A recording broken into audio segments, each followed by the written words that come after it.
चलिए बच्चों, शुरू करते हैं आज अपनी पाठ्यपुस्तक अंतरा भाग 2 के काव्य खंड का दूसरा पाठ। गीत गाने दो मुझे, इसके शब्दार्थ और प्रश्नोत्तर। शब्दार्थ देखें पहले। वेदना अर्थात पीड़ा, पाथेय अर्थात संबल, ठाकुर अर्थात मालिक या स्वामी, पृथा अर्थात पृथ्वी। प्रश्नोत्तर। पहला प्रश्न है, कंठ रुक रहा है, काल आ रहा है, यह भावना कवि के मन में क्यों आई? उत्तर। कवि का जीवन बहुत संघर्षपूर्ण रहा है। उसने बहुत ही कठिन हालातों का सामना किया है। जीवन में वेदना और दुख ने कभी उसका पीछा नहीं छोड़ा।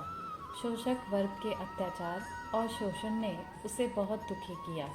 अब इन सब हालातों से लड़ते हुए उसके अंदर जीने की इच्छा समाप्त हो गई है और वह मरणासन स्थिति में पहुंच गया है। उसे लग रहा है कि अब उसका कंठ कुछ भी कहने में समर्थ नहीं है तथा उसकी मृत्यु समीप ही है। प्रश्न 2। ठग ठाकुरों से कवि का संकेत किसकी ओर है? उत्तर। ठग ठाकुर शब्द कहकर कवि समाज में व्याप्त धोखेबाज लोगों की ओर संकेत कर रहा है। उसके अनुसार इस प्रकार के लोग समाज में फैले हुए हैं। इनका निशाना गरीब, किसान और मजदूर वर्ग हैं। ये उनका लगातार शोषण करते हैं और उनका जीवन नरकीय बनाए हुए हैं।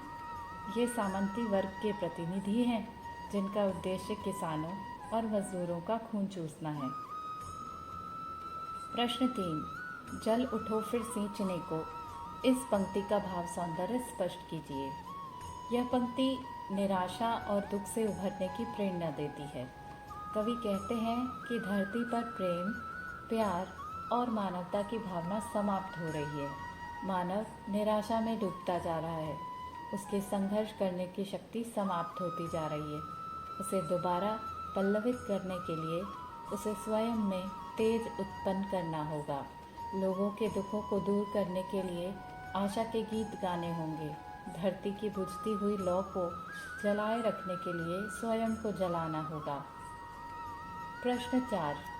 गीत गाने दो मुझे कविता दुख और निराशा से लड़ने की शक्ति देती है। इस बात को स्पष्ट कीजिए। उत्तर। प्रस्तुत कविता पढ़ने पर प्रेरणा का भाव संचारित होता है।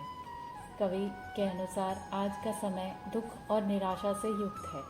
लोग निरंतर जीवन से संघर्ष करते करते निराश हो गए हैं। हर जगह छल कपट का दानव उसके जीवन को जहरीला बनाता जा रहा है।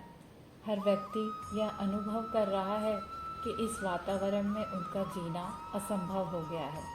ऐसे में कवि उसे निराशा और दुख से निकालने के लिए गीत गाना चाहता है। उनके जीवन में आशा का संचार करना चाहता है ताकि वे दुख और निराशा के अंधकार से बाहर आ सकें। वह चाहता है कि जीवन की जो ज्योति मंद हो रही है उसे वह अपने गीतों की ऊर्जा से निरंतर जलने की शक्ति प्रदान करे। प्रश्न 5। काव्य सौंदर्य स्पष्ट करो। काव्य सौंदर्य स्पष्ट करना है हमें। भर गया है जहर से लेके फिर सींचने को। जब हम काव्य सौंदर्य स्पष्ट करते हैं तो पहले हमें भाव सौंदर्य लिखना होता है उन पंक्तियों का और फिर शिल्प सौंदर्य। तो पहले हम भाव सौंदर्य देख लेते हैं। इन पंक्तियों में कवि को लग रहा है कि पूरा संसार हर तरफ से हार मानकर विष से भर गया है। लोग एक दूसरे को पहचान कर भी सही परिचय नहीं देते हैं।